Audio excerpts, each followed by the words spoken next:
My family was collapsing. I found Mom's carefree pill formula, exposed Mr. Myers' lies, and saved the company with a huge deal from Justin Hunt. I even offered the pill to Ian Smith's nephew, but he refused. Justin helped me, and I gave him a massive discount. Then I asked him for anything in return, and he said yes. Now what do I ask for? Information about my parents? Custody of Pete?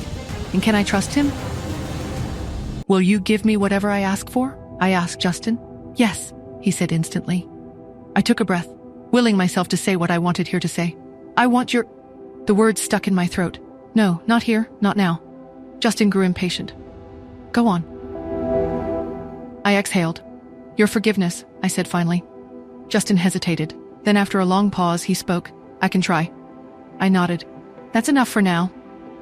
His lips curved into the faintest smirk. For now. With that, he turned and walked away, disappearing into the crowd. Before I could find Melissa, I saw John Myers and his assistant, Tina, walking toward me. Miss Smith, what a delight to see you, Tina's voice rang out, loud and deliberately cheerful. We've been looking everywhere for you. Guess what? Something amazing is about to happen to you. Her excitement was forced, exaggerated, and I immediately knew that whatever she was about to say wasn't in my best interest. John Myers stood beside her. Nora, your mother and I were close friends, he said. Such a shame she left. But now that you're here, I'd be honored to guide you in her place. He tilted his head slightly. I hear you're a surgeon. Tell me, have you ever considered traditional medicine? I folded my arms across my chest. I didn't respond. Not yet. Tina leaned in. Miss Smith, are you so stunned you've lost your words? She spoke, flashing another dazzling, insincere smile. Mr. Myers is offering to take you on as his student. This is a huge deal. Go on, acknowledge him as your teacher. Right here, right now. Her voice grabbed the attention of a few people around us. I could sense that they were expecting me to accept. Instead, I said, I'll pass. Murmurs surrounded the room. Tina's confident grin faltered for just a second, but she recovered quickly. Straightening, she adjusted her tone. Sharper now. Perhaps you're not familiar with the traditional medicine scene here, she said coolly. Let me enlighten you. In New York, there are only 3 true masters. Mr. Myers, Dr. Lincoln, and Dr. Jenkins. All 3 studied under the legendary Dr. Sylvester Zabe. And guess what? Dr. Zabe hasn't taken a student in years. So, if you want to learn from the best, Mr. Myers is your only option. John nodded, playing along effortlessly. It's true, he said smoothly. I was fortunate to study under Dr. Zabe for a few years. We all were. A voice from the side interrupted. Dr. Lincoln, who had been standing nearby, stepped forward. His words were quieter but carried weight. Though I heard Dr. Zabe took on a new student a few years ago, he mused, taught them everything he knew, but who it is, no one knows. The murmurs started again. Tina, choosing to ignore the distraction, pressed on. So, Miss Smith, what do you say? She urged. This is a once-in-a-lifetime opportunity. People beg for this chance. Don't throw it away. My voice remained calm. No, thank you. I must respectfully decline. Silence. The crowd gasped.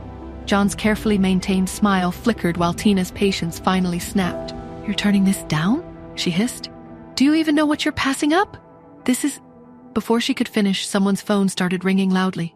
Joel, who was standing amidst the crowd, picked up his phone. His face shifted instantly. What? No, hold on. I'm coming. His voice was urgent, panicked. He hung up and turned toward John. Mr. Myers, please, it's my uncle. He's dying. You have to come. You have to help. John nods without hesitation. Of course. Let's go. His tone is serious. Without another word, they move quickly away from the crowd and out of the conference hall. Tina shoots me one final glare before turning on her heel and following after them.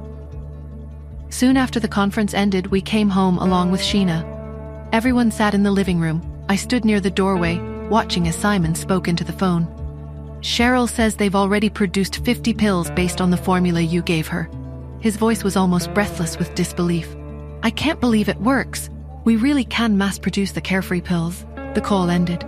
Melissa's voice was soft and thoughtful. It seems Yvette did improve the formula after all. And now Nora's brought it back to us. She paused, glancing at Sheena. Even though Yvette left, this proves she never stopped caring for her family. Don't you agree, Sheena? Silence. Sheena didn't answer. Simon turned his attention back to me. Nora, are you really not going to study under John? I shook my head. No, I'm not. Simon hesitated. I know it's because John was making things difficult for us that you... No, it's not that, I interrupted. I'm just not interested in learning traditional medicine from him. Sheena, who had remained silent until now, finally spoke, frowning. What are you interested in then? I didn't answer. The room fell into an uneasy silence. Melissa stood and moved toward the kitchen, her hands busying themselves with the dishes. Then, without looking up, she spoke gently. Nora, would you like to help me in the kitchen? I nodded, stepping in beside her. We worked in silence for a moment. But then... Melissa, who is Ian Smith? She froze. But then she took a deep breath and spoke. Have you heard of the Smiths of New York? I shook my head.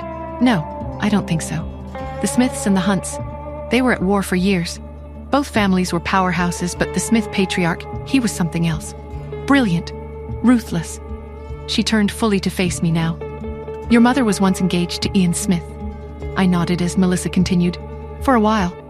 When I first heard your last name, I thought maybe she was pregnant with Ian's child, but no. Different Smith. Melissa continued. Anyway, Ian Smith was unstoppable. Under his leadership, the Smiths nearly surpassed the Hunts. But then, your mother disappeared. She paused, and he fell. Hard. I stood frozen. It gave the Hunts a chance to catch up, she went on. For a while, the families were neck and neck, but then... She stopped, her gaze locking onto mine. Then Justin Hunt took over, and the Smiths crumbled. And Ian? I asked slowly. Melissa shook her head. He retired, left everything to his nephew, Joel Smith, I murmured. Melissa nodded. Joel took over, she said, her voice quiet. But Ian, he never moved on, never got married. And just like that, another layer of my mother's past unraveled before me. Inside Smith Mansion, Ian Smith lay motionless on a large grey bed, his breathing shallow, his face pale. Joel stood at the doorway, anxious. How is my uncle? John Myers, standing near the bed, answered without looking at Joel. His body is failing. His will to live is... gone. A heavy silence fell over the room. Then John spoke again. We've done all we can. If he won't fight, then it's time to prepare for goodbyes. Joel's jaw tightened, his hands curling into fists at his sides. There has to be another way, he said, desperate. John hesitated, choosing his words carefully. There may be one, he finally admitted. Joel's head snapped up. What is it? Not what. Who? Doctor. Sylvester Zab. Joel didn't hesitate. I'll have my people bring him immediately. But John raised a hand, stopping him. He's old, very old, and nearly bedridden himself, he explained. Then after a pause, but I've heard rumors. Joel stiffened. Before he vanished from the public eye, he took in a student. Someone who learned everything. Joel's voice was tense, wary. Who? John exhaled, shaking his head. No one knows. Joel's gaze drifted back to Ian's still form. I can keep his vitals stable, but he needs to choose to live, or you need to find Zabi's successor. Joel's expression hardened with resolution. Then keep him alive until I do. John nodded, retrieving a silver needle from his case. Moving with precision, he carefully pierced Ian's acupuncture points, then crushed a small pill between his fingers, slipping it into Ian's mouth. Then... The steady beep of the monitor cut through the silence. Ian's heartbeat stabilized. John stepped back. He'll wake up by tomorrow, he said. Joel met his gaze. Thank you, Mr. Myers. My butler will see you out. John's car pulled away from the massive iron gates of the Smith mansion. Inside the vehicle, Tina finally spoke. Sir, Ian Smith doesn't want to live. How can we possibly keep him alive? John didn't respond immediately. Instead, he opened his palm. Inside, resting in his hand, a half pill. Tina sucked in a sharp breath. That's... John nodded before she could finish. The carefree pill. His voice was quiet. Tina's eyes widened. But that pill is worth a fortune, she whispered. John slowly closed his hand into a fist. Have someone buy them, he ordered, quietly. Tina gave a small nod. The Andersons won this round, he admitted. But if we don't make a move, they'll rise above us. Don't worry, Tina assured him. I'll handle it. Nora Smith and the Andersons will be crushed. Back home, Grandma and Melissa led me into the study after dinner. Mrs. Anderson's eyes, now fully healed, scanned my face with kindness and curiosity. Cherry must be 8 now, she said gently. It's not good for her to stay home all the time. Aren't you going to send her to school? I've thought about it. Originally, my trip to New York was meant to be temporary. A short stay, a brief visit to take my son. But now, everything has changed. And whether I'd planned for it or not, staying seemed inevitable. I met Melissa's gaze. Which is the best school nearby? The best around here is Golden Sunshine School. Grandma frowned. It's hard to get in, though. I tilted my head slightly. Why? It's the best in New York. The students come from elite, wealthy, or powerful families. Even Cheryl and Logan weren't accepted when they were kids. I nodded slowly. What do they look for? Melissa's expression turned thoughtful. Parents must either be exceptionally talented or very wealthy. They evaluate the family's status as much as the child's ability. I narrowed my eyes. What qualifies as a special talent? Melissa gave a small shrug. Major contributions to society or... She hesitated, then added, holding a top-class black card. I knew what that meant. An unlimited credit card. The kind of wealth that wasn't just money. It was power, influence. Only a select few in the world possessed one. The mysterious Imperial League controlled them. Tycoons, power players, politicians. Rumors suggest that Justin Hunt has one, Melissa added, which is why he commands such respect. Then, a sharp ringtone cut through the moment. My phone. I glanced down at the screen. A name flashed across it. My brows lifted slightly. Why is he calling me? There's hidden plans, Ian Smith's fading life, and Justin's veiled promises. Cherry's future hung in the balance, the elite Golden Sunshine School a distant goal.